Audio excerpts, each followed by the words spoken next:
সম্মানিত সুধীমণ্ডলী, আমরা সূরা নূরের ৪২ নম্বর আয়াত থেকে এখন আলোচনা শুরু করছি। আউযু বিল্লাহি মিনাশ শাইতানির রাজিম।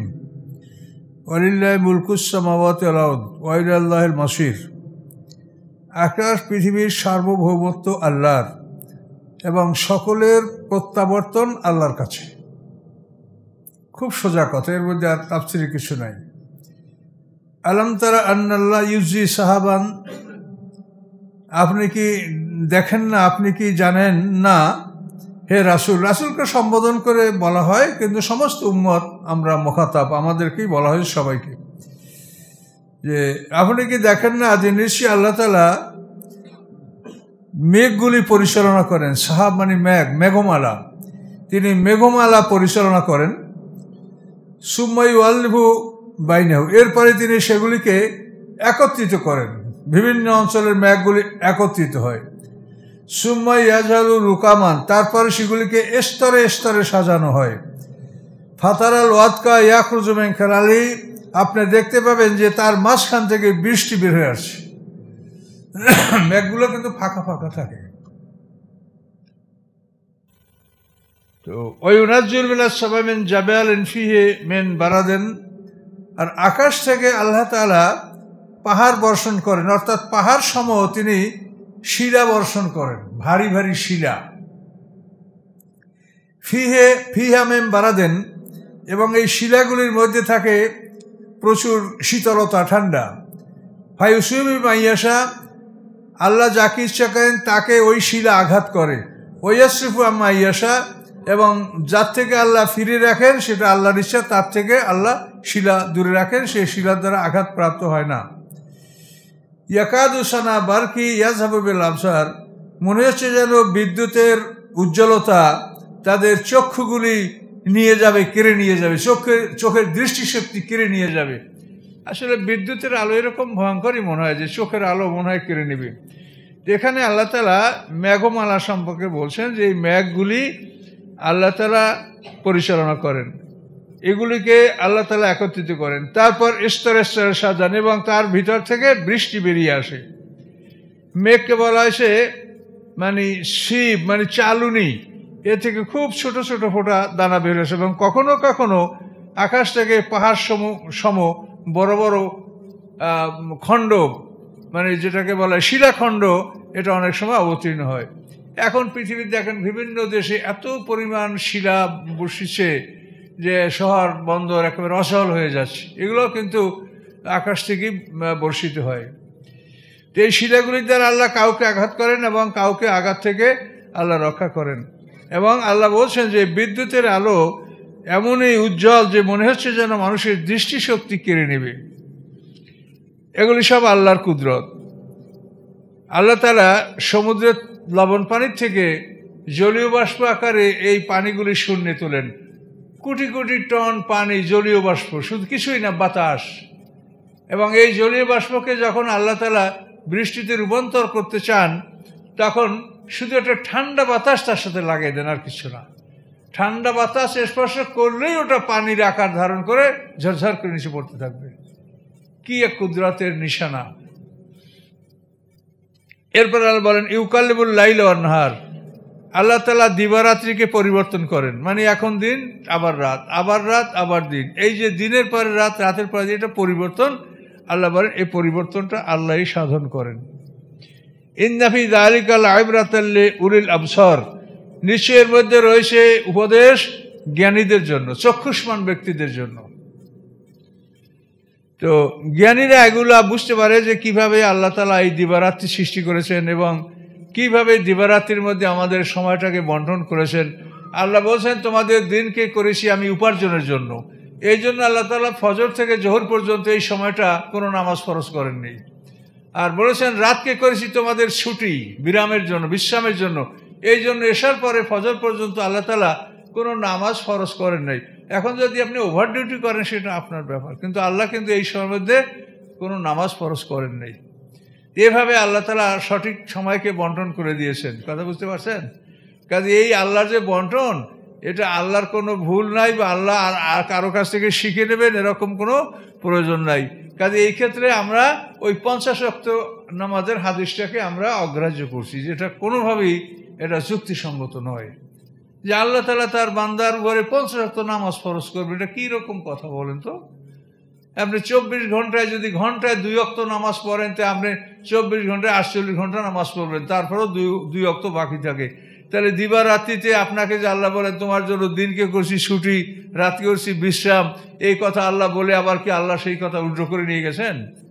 তাহলে এরকম কথা কেন হবে? এই জন্য এই হাদিসের বিষয়টা আমরা সবসময় বলি যে আল্লাহ রসুলের বাণী আসে। একদল লোকে বলে হাদিসকে একেবারেই পাত্তা দেয় না, আমরা কিন্তু তাদের সাথেও না। রাসূলের অনেক কথাই আসে, আবার অনেক কথা জাল। এখন এইটা আপনাকে জ্ঞান খাটিয়ে যাচাই বাছাই করে, এবং আপনার মাপযন্ত্র হলো কোরআন, আপনার স্ট্যান্ডার্ড অফ জাজমেন্ট হলো কোরআন, দাড়িপাল্লা হলো আপনার বাটখারা কোরআন। এই কোরআনের সাথে মিলিয়ে নেবেন, যেটা কোরআনের সাথে মিলে এটা আপনি মনে করবেন যে এটা কোরআনের ব্যাখ্যা, এটা হাদিস। আর কোরআনের সাথে সাংঘর্ষিক হলেই সেটাকে বাদ দিতে হবে। তো আল্লাহ বলেন এর মধ্যে উপদেশ রয়েছে চক্ষুষ্মান ব্যক্তিদের জন্য, যে এগুলি কিভাবে সংগঠিত হয়, দিবারাত্রি কিভাবে হয়, এগুলি কিন্তু বিরাট চিন্তার বিষয়। এবং প্রতিদিন সূর্য নূতন স্থান থেকে উদয় হয়, নূতন স্থানে অস্ত যায়। এই সূর্যকে প্রতিদিন তার লাইনকে পাল্টিয়ে দেয়, এটা বিরাট ব্যাপার। সূর্যটা জ্বলার জন্য ওটাকে সৃষ্টি করে আল্লাহ তাআলা একদিনে যেদিন সৃষ্টি করেন সেদিনই ওটার মধ্যে এত হাইড্রোজেন দিয়ে সৃষ্টি করেছেন যে ওটা জ্বলছে এতকাল। এখনও বিজ্ঞানীরা বলেন যে এই সূর্যটা আরও 10,000 কোটি বছর জ্বলতে পারবে, এ পরিমাণ জ্বালানি তার মধ্যে সংরক্ষিত আছে। এটা কি আশ্চর্য ব্যাপার দেখেন তো। এগুলি সব আল্লাহর কুদরত। এই জন্য বলেন যে এগুলির মধ্যে চক্ষুষ্মান ব্যক্তিদের জন্য উপদেশ রয়েছে। আল্লাহ খালাকাকুল্লাহ দাব্বা, আল্লাহ বলেন সমস্ত প্রাণী আল্লাহ সৃষ্টি। দাব্বা মানে যা পৃথিবীতে বিচরণ করে, মায়া দুব্বু আলাল আরদ, পৃথিবীতে বিচরণ করে এই সমস্ত প্রাণী আল্লাহ সৃষ্টি করেছেন। কি থেকে? মেম মায়েন, পানি হতে। সৃষ্টির উৎসই হলো পানি, পানি থেকে সমস্ত প্রাণী সৃষ্টি করা হয়েছে। ফামিনহুম মাইয়ামশি আলা বাতনি, তাদের মধ্যে কতগুলি প্রাণী পেটের উপরে ভর করে চলে, যেমন সাপ এবং এই ধরনের অনেক মাছ, অনেক প্রাণী পেটের উপরে ভর করে চলে। আচ্ছা, অমেনহুম মাইয়ামশি আলা রিজলাইন, তার মধ্যে কতগুলি প্রাণী আছে যে 2 পা ভর করে চলে। আমরা মানুষ, তারপর পৃথিবীতে অসংখ্য পাখি, এরা 2 পার উপরে ভর করে চলে। কিভাবে তাদের বডির স্ট্রাকচারকে ফিট করেছেন আল্লাহ, দেখছেন যে কিভাবে তারা চলছে 2 পায়ের উপরে। অমেনহুম মাইয়ামশি আল আরবান, এই বিচরণকারী প্রাণীদের মধ্যে কতকগুলি আছে যেগুলো 4 পার উপরে চলে, 4 পা, যেমন গরু, ছাগল, ভেড়া, উট, সিংহ, শিয়াল, এগুলি। আল্লাহ বলেন ইয়াখলুকু মা ইয়াশা, আল্লাহ তাআলা যা ইচ্ছা তাই তিনি সৃষ্টি করেন। ইন্নাল্লাহ আলা কুল্লি শাইইন কাদির, আল্লাহ তাআলা সব কিছুর উপরে ক্ষমতাবান। 4 পায়ে যারা পড়ে তারা যেরকম 4 পায়ে ভর করে তাদের শক্তি প্রদর্শন করতে পারে, আর 2 পাওয়ালাও তা পারে। কিভাবে এই সৃষ্টি করেছে! এক মানুষের সৃষ্টি ব্যাপারটা চিন্তা করলে তাতে আমাদের চাইতে মনে হয় যারা ডাক্তার বা মানে প্রাণী বিদ্যা সম্পদ যাদের জ্ঞান আছে তারা এটা আরো বেশি উপলব্ধি করতে পারে যে সৃষ্টিটা কত আশ্চর্যজনকভাবে আল্লাহ সৃষ্টিটা করেছে। তো এগুলি সব আল্লাহর কুদরত। আল্লাহ বলছেন যে এগুলি সম্পর্কে তোমরা চিন্তা গবেষণা করো। ইন্নাল্লাহ আলা কুল্লি শাইইন কাদির, আল্লাহ তাআলা সব কিছুর উপরে ক্ষমতাবান, তিনি সব কিছু করতে পারেন। তাহলে এই সমস্ত কথার দ্বারা এটা প্রমাণ হয় যে আমরা শুধু ধর্মীয় শিক্ষার উপরে শিক্ষাটা যদি আমরা সমাপ্ত রাখি তাহলে আমরা অপূর্ণাঙ্গ থাকবো, আমরা পূর্ণাঙ্গ মানুষ হতে পারবো না, জ্ঞানী হতে পারবো না।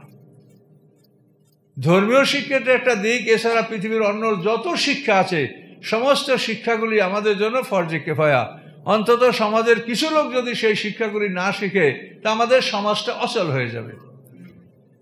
এই জন্য ধর্মীয় শিক্ষাটা সকলের জন্য ফরজে আইন, আর অন্যান্য শিক্ষাটা হলো ফরজে কিফায়া। সমাজের কিছু লোক অন্তত এটা শিখতেই হবে, তা নাহলে সমাজ চলবে না।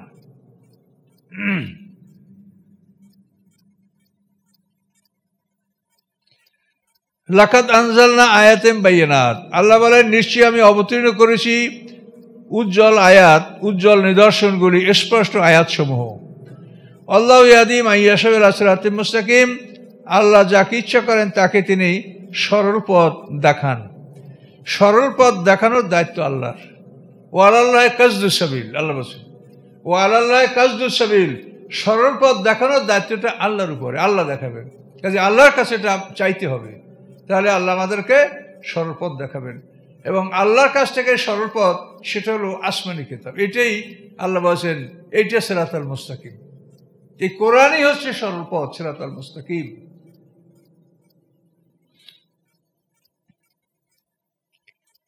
ওয়া ইয়াকুলুনা আমান্না বিল্লাহ ওয়া বির রাসূল ওয়া আতা'না, তারা বলে যে আমরা আল্লাহর প্রতি মেনে নিয়েছি, রাসূলের প্রতি মেনে নিয়েছি, ও আতা'না, এবং তাদের আল্লাহ এবং রাসূল আনুগত্য করেছি। সুম্মা ইয়াতাওয়াল্লা ফারিকুম মিনহুম, এটা বলার পরেও দেখা যায় যে তাদের একদল রাসূলের আনুগত্য থেকে ফিরে যায়, দূরে সরে পড়ে। মিন বাদে যালিকা, মিন বাদেকে এই স্বীকারোক্তির পরেও তারা মুখে বলে যে আল্লাহর আনুগত্য করেছি, রাসূল, তারপরে দেখা যায় যে আসলে তারা আনুগত্য করে না। যখন তাদেরকে কোনো গুরুত্বপূর্ণ কাজে ডাকা হয় তখন তারা টাল বাহানা করে, সে কাজে তারা অংশগ্রহণ করে না। আল্লাহ বলেন ওমা উলাইকা বিল মুমিনিন, এই লোকগুলি মুমিন নয়। যারা মুখে বলে যে আমরা আনুগত্য করেছি কিন্তু কাজের বেলায় সেটা তা প্রমাণ করে না, আল্লাহ বলেন এটা মুমিন নয়। আপনি মুখে যা বলবেন সেটা আপনি কাজে পরিণত করবেন, সর্বক্ষেত্রে এটা মনে রাখতে হবে, কথার খুব গুরুত্ব দিতে হবে। ওয়াইজা দু ইলাল্লাহি ওয়া রাসূলি লিয়াহকুমা বাইনাহুম, যখন তাদেরকে ডাকা হয় যে আসো আল্লাহর কাছে এবং তার রাসূলের কাছে, তোমাদের মধ্যে ফয়সালা করা হবে, তোমাদের মধ্যে আদেশ জারি করা হবে, বিধান জারি করা হবে। তো ইজা ফারিকুম মিনহুম মুরিদুন, তখন তাদের একদল ফিরে যাবে, আল্লাহ এবং রসুলের ফয়সালা তারা মানবে না। তারা ওই ইহুদিদের ফয়সালা, অন্য অন্য দিক তারা চিন্তা ভাবনা করবে, তারা আল্লাহ এবং রসুলের ফয়সালা মানবে না। এ ধরনের ঘটনা আমরা ইতিপূর্বে বহু দেখেছি। কোরআনে আল্লাহ বলেছেন যে বিভিন্ন সালিসি ব্যবস্থা, বিচার মীমাংসার ব্যাপারে তারা আল্লাহ এবং রসুলের কাছে আসতে ভয় পায়। ওই যাদেরকে ঘুষ দিয়া ফয়সালা নেওয়া যাবে তাদের ফয়সালা এরা মানতে চায়। এরকম এক শ্রেণীর লোক আল্লাহ রসুলের জামানায় ছিল, এখনো আছে।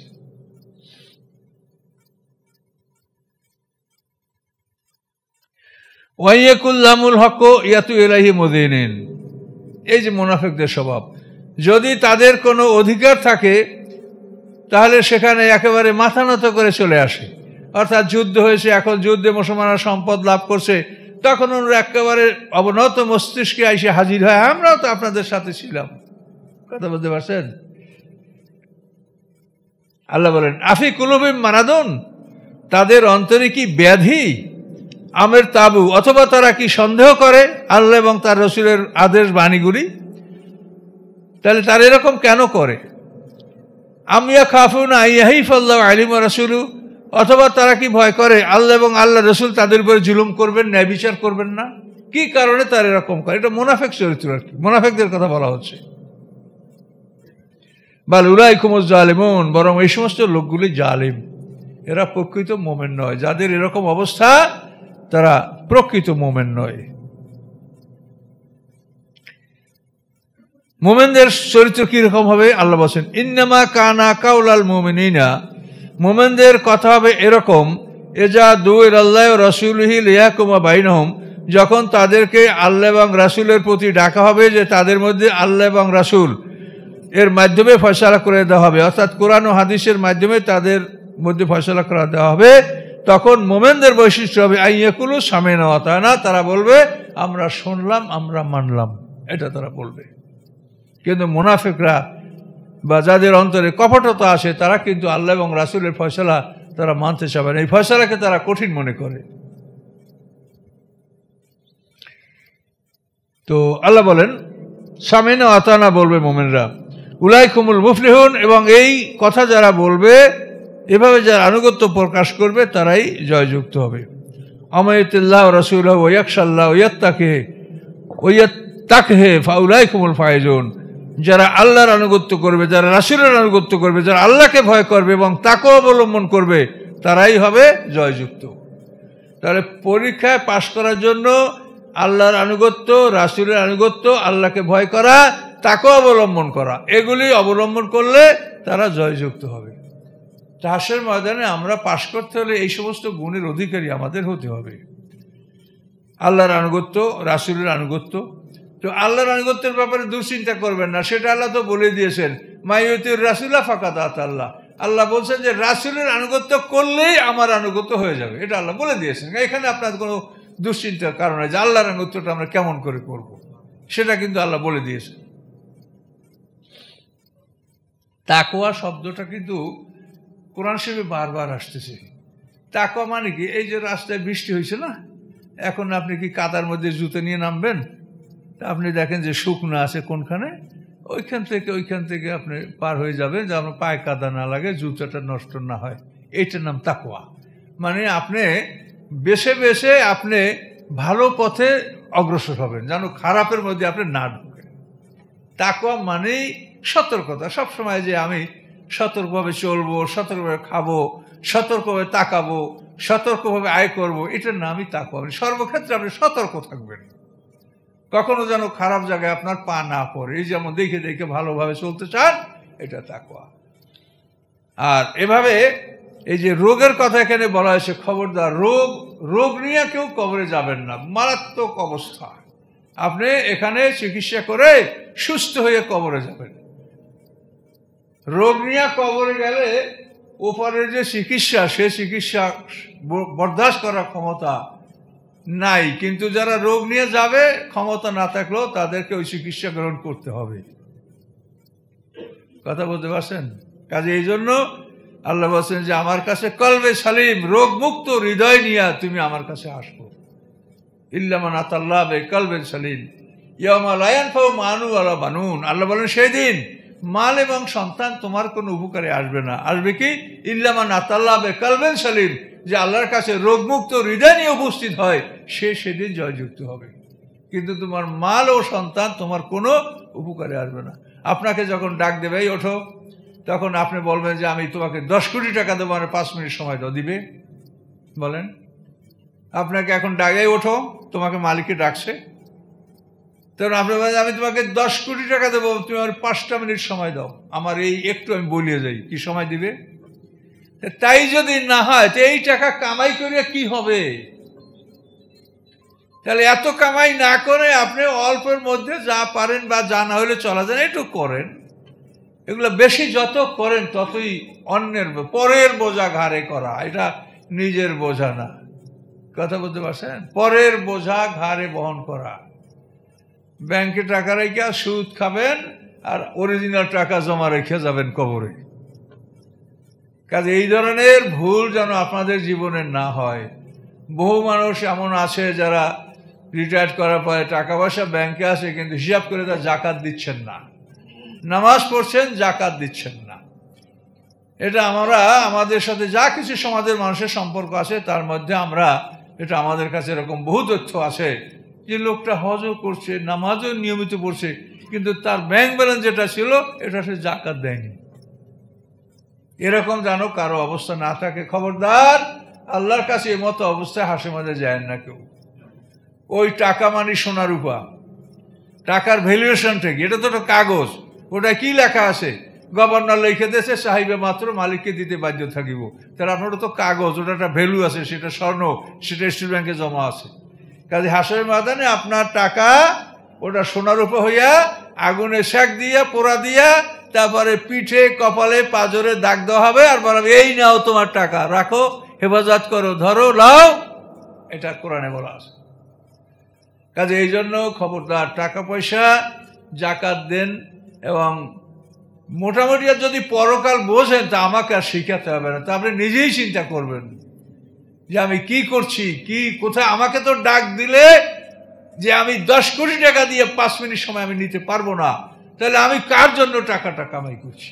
কি উপকার হবে এই টাকায় বলেন? এই জন্য উপকার করেন, আপনি আয় করেন, কিন্তু হালালভাবে আয় করেন। ব্যবসা বাণিজ্য সব কিছু আল্লাহ বৈধ রেখেছেন। সাহাবীদের মধ্যে অনেক ধনী সাহাবী ছিলেন। আল্লাহ রসুলের চাচা আব্বাস রাদিয়াল্লাহু তাআলা, উসমান গনি রাদিয়াল্লাহু তাআলা, আল্লাহ রসুল নিজেও অনেক ধনী ছিলেন। তাদের ধন সম্পদ ছিল, তারা ব্যয় করেছে, হালালভাবে কামাই করেছে, ব্যয় করেছে। কাজে আপনাকে এটা লক্ষ্য রাখতে হবে। তো আমরা তো পৃথিবীর এমন একটা বেড়াজালে আবদ্ধ যে আমরা কোনোভাবে হালাল খাদ্য খাবো, হালালান তৈবা, এই পথ ইহুদি খ্রিস্টান রাখে নাই।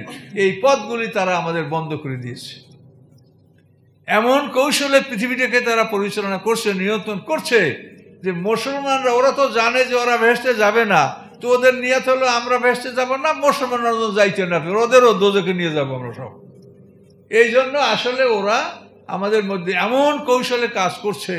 কিন্তু এই জন্য আমাদের আলেম সমাজ, আমরা এই বিষয়টা সতর্ক না হওয়ার কারণে সাধারণ মানুষের থেকে গাফেল যে আসলে আমরা কোন অবস্থায় আছি। খুবই মারাত্মক অবস্থা। তারপরও জেনে শুনে নিজে ইচ্ছাকৃতভাবে বিলটা আসে, ওটা সুদ হওয়ার আগেই দিয়ে দেন। কারেন্ট বিলটা আসে, দেখেন যে এই তারিখে দিলে এত, এই তারিখে দিলে এত। একটু সতর্ক হয় যেন ওই দ্বিতীয় কিস্তিতে আপনি না পড়েন, প্রথমে আগেই দিয়ে দেন। ঘরের ট্যাক্স, কারেন্ট বিল, যে কোনো বিল আসে, এগুলোর মধ্যেও দেখেন যে এই তারিখে দিলে এত, ওই তারিখে না দিলে এই তারিখে দিলে এত, এটা আপনার সুদ হয়ে গেল। এই জন্য সুদের কারবার যেন আমরা নিজেরা না করি, স্বেচ্ছায় যেন ওর মধ্যে ইনভলভ না হই। এমনি যেটা আমাদের ঘাড়ে চাপিয়ে দেওয়া হচ্ছে সেটা তো আমরা এর থেকে বের হতে পারবো না। আমরা কোথায় যাব? পৃথিবীর কোথাও যাওয়ার জায়গা আছে? কাজে এই জন্য এই ব্যাপারে আমাদের সতর্ক থাকতে হবে।